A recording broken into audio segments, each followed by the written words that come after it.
Welcome to Srichakra news. బులెటిన్ల ముందుగా headlines. Husnabad నియోజకవర్గంలో జాబ్ మేళా నిర్వహించనున్న మంత్రి పొన్నం.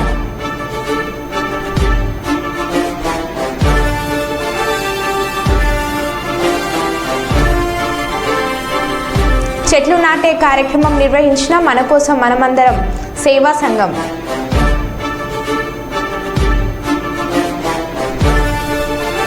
ఇంటి తాళం పగలగొట్టి దొంగతనానికి పాల్పడ్డ దుండగులు.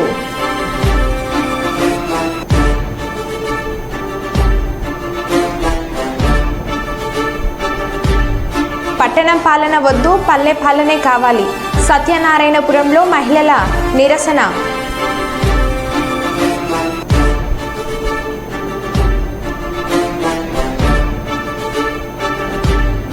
మాజీ ముఖ్యమంత్రి వైఎస్ జగన్మోహన్ రెడ్డి పులివెందులలోని వైఎస్ఆర్ కాంగ్రెస్ పార్టీ ఆఫీసులలో ప్రజా దర్బార్.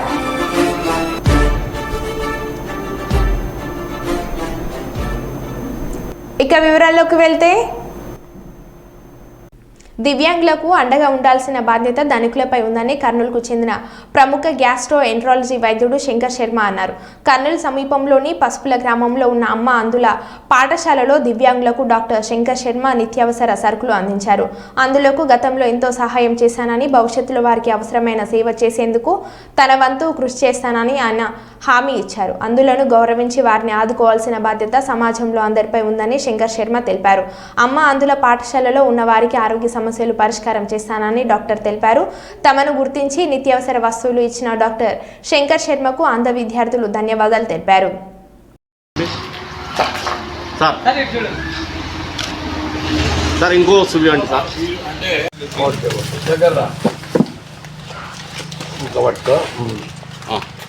మీరు కొంచెం ఇంట్లో రాండి.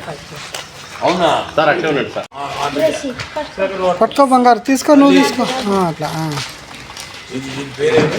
అమ్మ అందుల పాఠశాల. అవును సార్.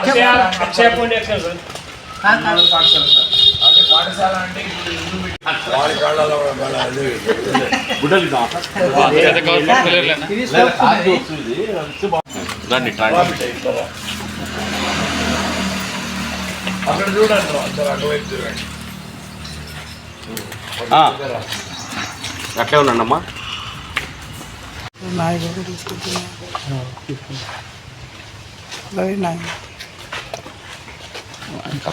సచిన్ మీకు కావాలా?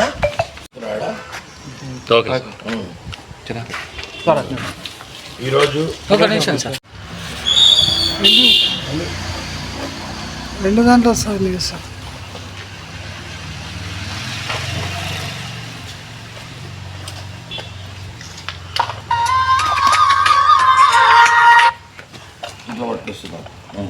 సార్ ప్లీజ్ దయచేసి అడగద్దు. మరి ముది పెట్టారా? మంత్రి పొన్నం ప్రభాకర్ మాట్లాడుతూ హుస్నాబాద్ నియోజకవర్గంలో తొలిసారి ఈరోజు జాబ్ మేళా నిర్వహించబడుతుంది. ఈ జాబ్ మేళాలో హుస్నాబాద్ నియోజకవర్గంలో 0 నుండి పీజీ వరకు చదివిన వారికి ఉద్యోగాలు పొందే విధంగా ఈ జాబ్ మేళా నిర్వహిస్తున్నాం. విదేశాల్లో కూడా చాలా ఉద్యోగ అవకాశాలు ఉన్నాయి. వారికి వివిధ స్కిల్స్లో శిక్షణ ఇచ్చి ఉద్యోగాలు ఉంటాయి. ఈరోజు జరిగే జాబ్ మేళాలో నియోజకవర్గ నిరుద్యోగ యువత ఉపయోగించుకోవాలని హుస్నాబాద్ నియోజకవర్గ శాసనసభ్యుడిగా, రాష్ట్ర మంత్రిగా హృదయపూర్వకంగా విజ్ఞప్తి చేస్తున్నా అని అన్నారు. ఏదైనా స్కిల్ ఎవరుంటే కూడా ప్లస్ పీజీ వరకు చదివిన వారు ఉద్యోగ అవకాశాలు పొందే విధంగా ఈ 60 కంపెనీల ద్వారా జాబ్ మేళా నిర్వహిస్తా ఉన్నాం.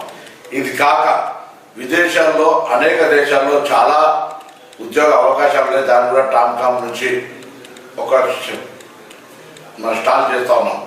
సో ఆ విధంగా జరిగేటువంటి ఈ యొక్క జాబ్ మేళాను హుస్నాబాద్ నియోజకవర్గ నిరుద్యోగ యువత సోదరులను అందరూ ఉపయోగించుకోవాలని హుస్నాబాద్ శాసనసభ్యుడిగా, తెలంగాణ రాష్ట్ర మంత్రిగా అందరికీ హృదయపూర్వకంగా విజ్ఞప్తి చేస్తా ఉన్నాను. మీ పొన్నం ప్రభాకర్.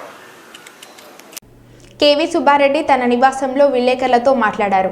ఈ సందర్భంగా కేవీ సుబ్బారెడ్డి జయరీరాం కళాశాలల అధినేత, తెలుగుదేశం పార్టీ సీనియర్ నాయకులు కేవీ సుబ్బారెడ్డి మాట్లాడుతూ చేసిన తప్పులను జగన్ ఒప్పుకోవాలని, జగన్ తాడేపల్లికి అంకితం అయ్యారని, పరిపాలనను పక్కన పెట్టారని చెప్పారు. ఆంధ్రప్రదేశ్ రాష్ట్రంలో 5 ఏళ్లు ముఖ్యమంత్రి హోదాలో జగన్ ఏనాడు వ్యవహరించలేదని అన్నారు. 3344 right. అవునవును.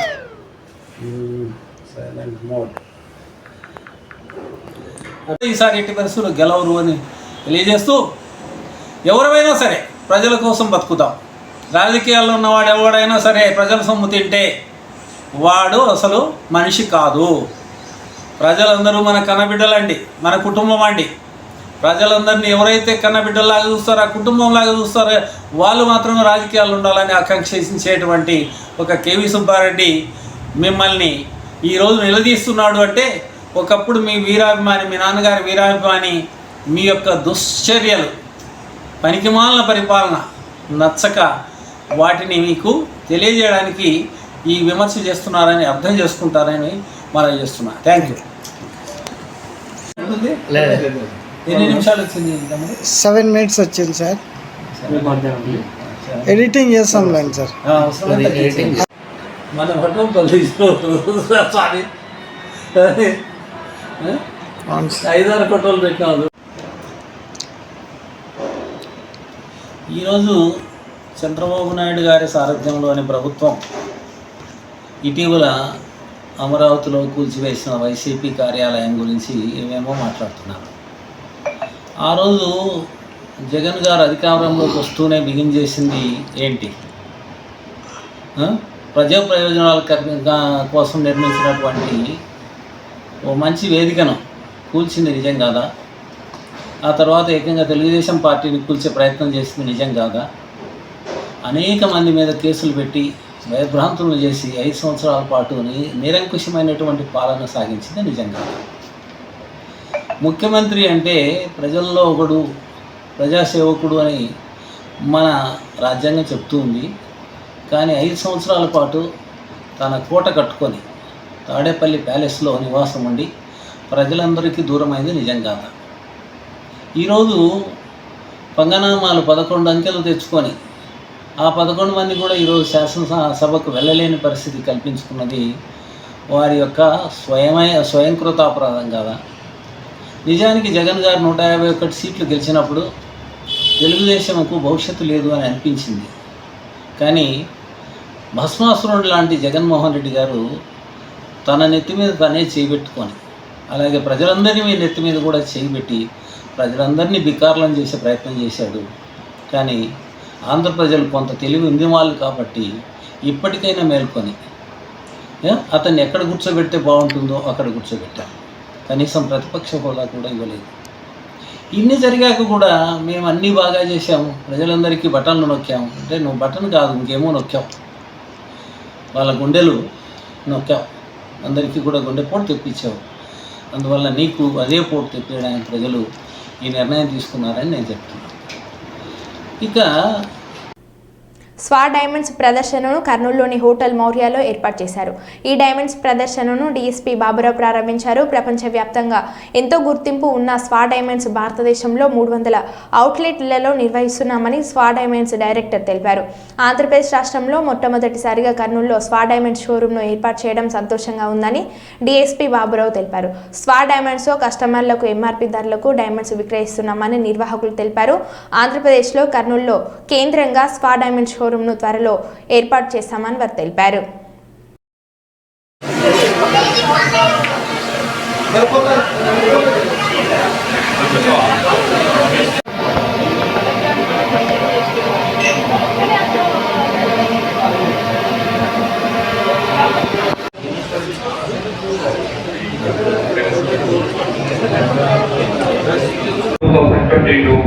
And in 2024, we began our international operation.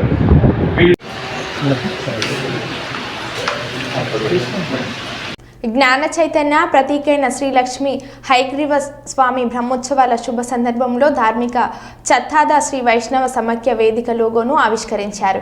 Yadagirigutta ప్రధాన అర్చకులు నల్లతిగల్ లక్ష్మీ నరసింహాచార్యులు సనాతన సంస్కృతి పరిరక్షణ, ధర్మ ప్రచారం కోసం సంకల్పంతో ఏర్పాటైన ఈ సంస్థ సమాజాన్ని ఆధ్యాత్మిక వైపు నడిపిస్తుందని అనుగ్రహించారు.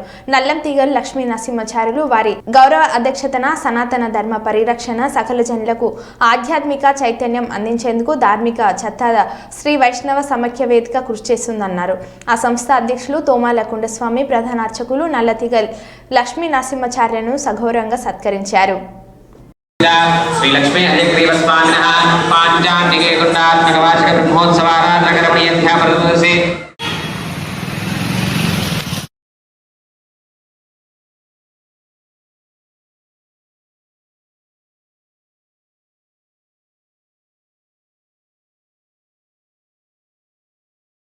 ఈ యొక్క ముద్ర శాతాధర శ్రీ వైష్ణవ ముద్రను తయారు చేయడం జరిగింది. దాంట్లో ప్రధాన దేవతగా ఎవరున్నారయ్యా? సుదర్శన పెరుమాళ్ళు ఉన్నారు. సుదర్శన మహాజ్వాల కోటి సూర్య సమప్రభ. పెరుమాళ్ళు దుష్ట శిక్షణ శిష్ట పరిపాలన చేయాలంటే పెరుమాళ్ళ యొక్క ఆజ్ఞ ఎప్పుడూ కూడా సుదర్శన పెరుమాళ్ళకే ఉంటుంది. పెరుమాళ్ళ చేతిలో ఉన్నప్పుడు అది ఒక దివ్యమైనటువంటి ఆయుధం. పెరుమాళ్ళను వీడినప్పుడు అది ఒక సంహారానికి లోక కళ్యాణానికి హేతుభూతమైనటువంటి ఒక దివ్యమైనటువంటి స్వరూపం. ఆ తర్వాత ఆళ్వాళ్ళల్లో కూడా సుదర్శనుడే ఆళ్వారు అవుతారు. భక్తి ప్రపత్తి మనలో ఉండబడేటువంటి అహంకార నిరసనను వధించాలంటే ఆ సుదర్శనుడే మనకు ఆదర్శం అని ఈ శాతాధర శ్రీ వైష్ణవ సమైక్య వేదిక ఏదైతే ఉందో దాన్ని వీరు పతాకావిష్కరణలో ఇచ్చి అన్ని అంశాలు చేర్చడం జరిగింది. అంతేకాకుండా సుదర్శనంలో అష్టదళ పద్మం అంతా కూడా లిఖింపబడి ఉన్నది. అష్టదళ పద్మంలో ఎవరుంటారండి? అణిమ, లఘిమ, గరిమ, మహిమ, ప్రాప్తి, ప్రాకామ్య, విమీసత్వ వసిత్వాలన్నీ కూడా ఉన్నాయి. అంతేకాకుండా అష్టలక్ష్మి విభ్రాజితమైనటువంటి స్వరూపం కూడా ఉంది. అంతేకాకుండా ఈ ప్రపంచమంతా కూడా వృత్తాకారంలో ఉండి ఈ వృత్తము అండకటాన్ని మనకి సూచిస్తుంది.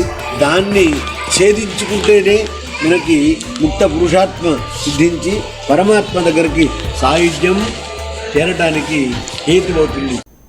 విశాఖవి బోర్డ్స్ గజాలపురం కంపెనీలో జరగబోవు కాంట్రాక్ట్ ఎంప్లాయీస్ యూనియన్ గుర్తింపు ఎన్నికల సందర్భంగా గేట్ మీటింగ్లో మాట్లాడుతున్న యూనియన్ గౌరవ అధ్యక్షులు ఐఎన్టీయూసీ రాష్ట్ర ప్రధాన కార్యదర్శి యారగాని నాగన్న గౌడ్ కార్యక్రమంలో పాల్గొన్న జిల్లా ఐఎన్టీయూసీ అధ్యక్షులు అంబటి సోమన్న, యూత్ వింగ్ అధ్యక్షులు నూకపొంగు నాగయ్య, సోమ వెంకన్న, యూనియన్ అధ్యక్షులు నూకపొంగు రమేష్, అనిల్ బాయ్, ప్రధాన కార్యదర్శి సందీప్ చంద్ర రాజేష్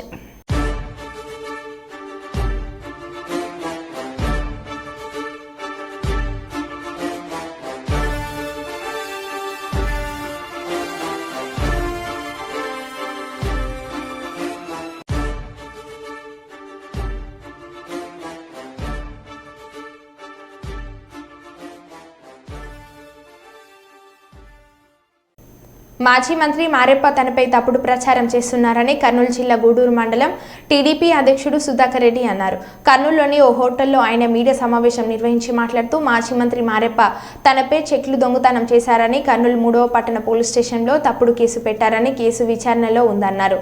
తాను నిజంగా తప్పు చేసుంటే ఏ శిక్షకైనా సిద్ధంగా ఉన్నానని తెలిపారు. తనపై ఎస్సీ ఎస్టీ కేసు నమోదు చేయడం సరికాదని, వ్యాపార లావాదేవీల భాగంగానే మారెప్ప చెక్లు ఇచ్చారని, ఇంకా ఆయన తనకు డబ్బులు ఇవ్వాలని సుధాకర్ రెడ్డి తెలిపారు. ఈ కార్యక్రమంలో తెలుగుదేశం పార్టీ జిల్లా అధికార ప్రతినిధి సుందరరాజ్ మాట్లాడుతూ సుధాకర్ రెడ్డి తప్పు చేయకుండా మారెప్ప ఎస్సీ ఎస్టీ కేసు నమోదు చేయడం సరైన పద్ధతి కాదన్నారు. నిజంగా సుధాకర్ రెడ్డి తప్పు చేస్తుంటే మారెప్పకు మద్దతుగా తాను అండగా ఉంటానని తెలిపారు. మార్గం ఎన్నుకున్నాడు. ఎందుకంటే ఎస్సీ ఎస్టీ యాక్ట్ అనేది మా ఎస్సీ జాతికి కర్నూలుకి కవచకుండం లాంటిది.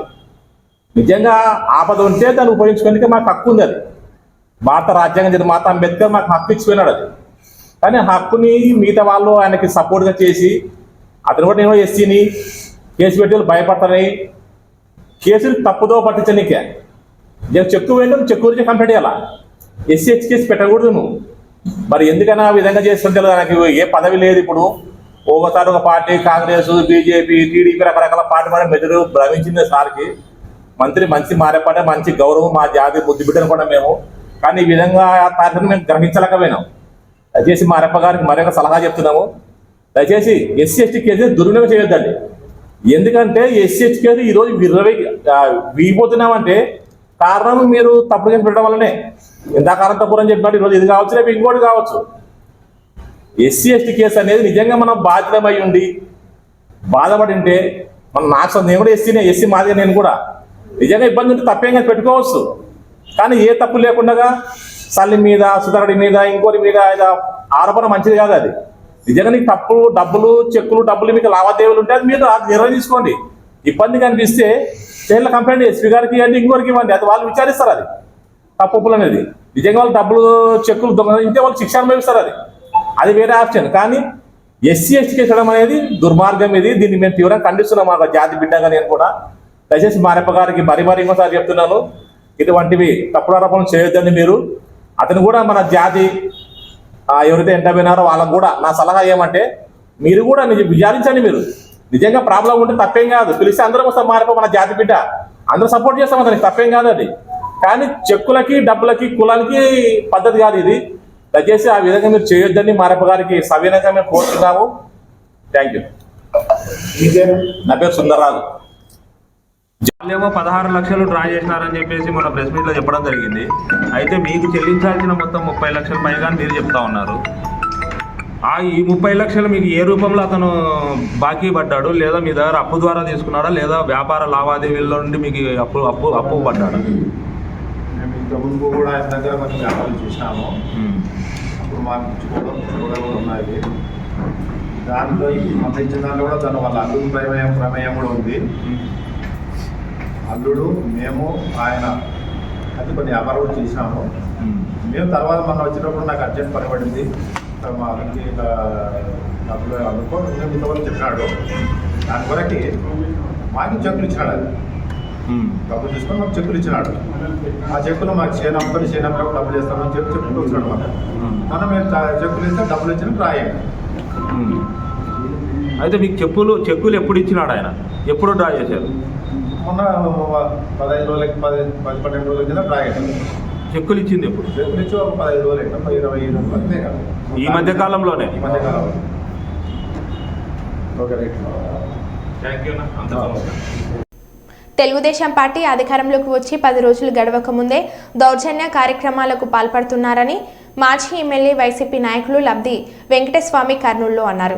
కర్నూలు నగరంలోని లబ్ధి వెంకటస్వామి స్వగృహంలో ఆయన మాట్లాడుతూ 2016 సంవత్సరంలో అప్పటి ముఖ్యమంత్రి చంద్రబాబు నాయుడు ఇచ్చిన జీవో ప్రకారంగానే రాష్ట్రంలో వైసీపీ కార్యాలయాలు నిర్మించామని, అందులో ఎలాంటి అక్రమాలకు పాల్పడలేదని వెంకటస్వామి తెలిపారు. కక్షపూరితంగానే వైసీపీ కేంద్ర కార్యాలయాన్ని చంద్రబాబు నాయుడు కూల్చి వేశారని ఆయన అన్నారు. టీడీపీ నేతలు అసెంబ్లీలో మాట్లాడే విధానాన్ని బయట జరిగే విధానానికి పొంతన లేదని ఆయన విమర్శించారు. ఎన్నికల హామీలను తెలుగుదేశం పార్టీ నెరవేర్చుకుంటే ప్రజలతో పాటు ఉద్యమం చేపడతామని ఆయన హెచ్చరించారు. ఈ రాష్ట్రంలో జరుగుతున్నటువంటి పాలనా విధానం పైన రాష్ట్రంలో రాబోయే కాలాలు అంటే కనీసము 10-15 రోజులు కూడా కాకముందే 10 రోజులు కాకముందే ఈ రాష్ట్రానికి నిన్న 5:30 గంటల సమయంలో ఉదయం కేంద్ర వైఎస్ఆర్సీపీ పార్టీ కార్యాలయాన్ని ధ్వంసం చేయడము ఒక దేనికి నిదర్శనం అనేది నా ప్రశ్న. 40 సంవత్సరాల రాజకీయ అనుభవము. నిన్న అసెంబ్లీలో మీరు గమనిస్తే స్పీకరు అధ్యక్షత వహిస్తున్నప్పుడు సభానాయకుడు కానీ, సభాపతి కానీ, ఉపనాయకుడు కానీ, సభ్యులు కానీ, మంత్రులు కానీ మాట్లాడినటువంటి మాటలను ఒకసారి మనం విశ్లేషిస్తే నిజంగా దయాలు వేదాలు ఒలిస్తున్నాయా అన్నట్టే ఉంది. ఒక్కొక్క సభానాయకుడైతే గత ప్రభుత్వం చేసిన తప్పిదాలను ఎత్తి చూపుతూ గత ప్రభుత్వం ఇట్లా చేసింది కాబట్టి మేము కూడా దానికి తగ్గే విధంగా అంటే ప్రజలను కానీ, ప్రజాస్వామ్యాన్ని కానీ, ప్రజాస్వామ్య నాయకులు కానీ, ప్రజాప్రతినిధులు కానీ, అలాగే ప్రజా సంఘాలను కానీ మేము ఇలాంటి పరిపాలన చేస్తామనడానికి ఒక మార్గనిర్దేశము శాసనసభ సమక్షంలో ఇవ్వడం జరిగింది చంద్రబాబు నాయుడు గారు. ఒక విధంగా కించపరచట్లేదు, మేము అలాంటి చర్యలకు అలాంటి దుశ్చర్యలకు పాల్పడమని చెప్తూ మరి దాన్ని కంటిన్యూ చేయడం. అంటే మీరు చేసినారు కాబట్టి మేమెందుకు చేయకూడదు అంటే సభలో మాట్లాడే మాటలకు బయట వ్యవహరించే మాటలకు వ్యత్యాసం లేదు. సభ స్పీకర్గా ఎన్నుకున్నటువంటి సందర్భం, ఎంతో పవిత్రమైన దినము. ఆ రోజున పార్టీ ఆఫీసులను, అలాగే ఎక్స్ సీఎం గారి భార్య పిఏను అనాగరిక చర్యలతో అక్కడ కూల్చివేస్తుంది, ఇక్కడ అరెస్ట్ చేస్తుంది. ఎస్, తప్పు చేస్తే ఎవరైనా శిక్ష కానూరు, చట్టానికి ఎవరు అతిథులు గారు అందరూ లోబడి ఉండాలి. మరి ఒకవేళ తెలుగుదేశం పార్టీ అధికారం లేనప్పుడు, ప్రతిపక్షం ఉన్నప్పుడు కొందరు నాయకులు మంత్రులు మాట్లాడతారు 5 సంవత్సరాలు చీకటి రాజ్యం అంట. చీకటి రాజ్యంలో మేము 5 సంవత్సరాలు గడిపినాం భయభ్రాంతులతో. మరి 2,70,000 కోట్ల రూపాయలు ప్రజా సంక్షేమం కోసం, పేద ప్రజల కోసం, రైతుల కోసం, బడుగు బలహీన వర్గాల కోసం ఆ రోజున మనం చేసినటువంటి కార్యక్రమం ముఖ్యమంత్రి గౌరవనీయ మాజీ ముఖ్యమంత్రి జగన్మోహన్ రెడ్డి గారు అందరికీ తేటతెల్లమైనది కదా. అలా చీకటి రోజు అంటే ఎవరికి చీకటి రోజు? ఎవరికి చీకటి రోజు అంటే అగ్రవర్ణాల ఆధిపత్యం కోసం ఎవరైతే ఆరాటపడుతున్నారో, అగ్రవర్ణాల ఆధిపత్యం ఉన్న సమాజం రావాలని ఎవరైతే చేస్తున్నారో వారికి చీకటి రోజు. ఎవరిది ప్రభుత్వం అండి? తెలుగుదేశం ప్రభుత్వం. ఎవరు ముఖ్యమంత్రి? చంద్రబాబు నాయుడు ముఖ్యమంత్రి. ఎవరు ఆయన ప్రిన్సిపల్ సెక్రటరీ? జేసీ శర్మ. మళ్ళీ ఇది ఇచ్చింది నువ్వా లేకుంటే జగన్మోహన్ రెడ్డా? ఈ జీవో ఇచ్చింది. ఈ జీవో ఇచ్చి నువ్వు అన్ని పార్టీ ఆఫీసులు మొత్తం కట్టుకుంటువే ఈ జీవో ప్రకారము. ఇవన్నీ నువ్వు చేసిన ఆ జీవో ప్రకారం అకృత్యాలు కదా. దీన్ని ఏమంటారు? కొన్ని జగన్మోహన్ రెడ్డి తెచ్చిన జీవో ఏమన్నా కొత్త జీవో ఉందా? జగన్మోహన్ రెడ్డి గారు ఏమన్నా కొత్త జీవో తెచ్చాడా ఈ భూమిని కొట్టేయాలని? చెప్పండి. మీరు ఇచ్చిన జీవో ప్రకారం మీ పార్టీ ఆఫీసులే కదా. ఏదైతే political party, recognized political party ఎవరైతే గవర్నమెంట్ ఆఫ్ ఇండియా నుండి ఎలక్షన్ కమిషన్ ద్వారా ఎవరైతే వాళ్ళ నామ్స్ ప్రకారము అచీవ్ అయింటారో ఆ రికగ్నైజ్డ్ పొలిటికల్ పార్టీకి స్టేట్ ఆఫీస్ కట్టుకోవాలంటే 4 ఎకరాలు నువ్వే రాసినావు కదా. డిస్టిక్లో అయితే 2 ఎకరాలు నువ్వే రాసినావు కదా. నువ్వు ఇచ్చిన నోటీసును హైకోర్టులో ఛాలెంజ్ చేస్తే ప్రొవిజనల్ ఆర్డర్ను కూడా మీరు లెక్క చేయకుండా కూర్చున్నారు కదా. మీరు పాలన పైన, అభివృద్ధి పైన, ప్రజా సంక్షేమం పైన మీరు కేంద్రీకరించండి. కానీ ఇలాంటి కక్షపూరితమైనటువంటి ఆలోచనలు, మీరు చేసినటువంటి కార్యక్రమానికి మీరే తిలోదనాలు ఇచ్చే కార్యక్రమాలు చేయొద్దని మనసారా ప్రభుత్వాన్ని కోరుకుంటూ, రైతన్నల సంక్షేమమే ముఖ్యమంత్రి రేవంత్ రెడ్డి ధ్యేయమని పెద్దపల్లి ఎమ్మెల్యే విజయరమణరావు అన్నారు. తెలంగాణ రాష్ట్ర ప్రభుత్వం రైతులకు 2 లక్షల రుణమాఫీ ప్రకటించిన సందర్భంగా పెద్దపల్లి జిల్లా కేంద్రంలోని జెండా చౌరస్తా వద్ద నియోజకవర్గ వ్యాప్తంగా తరలివచ్చిన రైతులు కాంగ్రెస్ పార్టీ నాయకులతో కలిసి స్వీట్లు పంపిణీ చేసి సంబరాలు జరుపుకున్నారు. ఈ సందర్భంగా ఎమ్మెల్యే మాట్లాడుతూ ఎన్నికల హామీలలో భాగంగా రైతులకు ఇచ్చిన 2 లక్షల రుణమాఫీపై ముఖ్యమంత్రి రేవంత్ రెడ్డి నేతృత్వంలో జరిగిన కేబినెట్ భేటీలో ప్రకటన చేశారన్నారు. ఆగస్టు 15 లోపు రైతుల రుణాలు మాఫీ చేయడమే కాకుండా వచ్చే సీజన్లో పండించే వరి ధాన్యంపై 500 రూపాయల బోనస్ కూడా చెల్లిస్తామని పేర్కొన్నారు.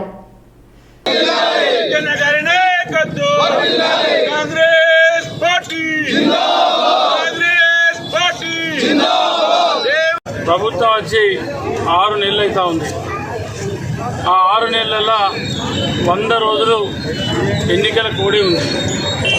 మిగతా 90 రోజులే 99 రోజులే ఈ రాష్ట్రంలో కాంగ్రెస్ ప్రభుత్వం పనిచేసేటువంటి అవకాశం వచ్చింది. ఇవాళ పార్లమెంట్ ఎన్నికల సమయంలో కూడా మన ముఖ్యమంత్రి రేవంత్ రెడ్డి గారు ఈ రాష్ట్ర రైతాంగానికి క్లియర్గా చెప్పడం జరిగింది.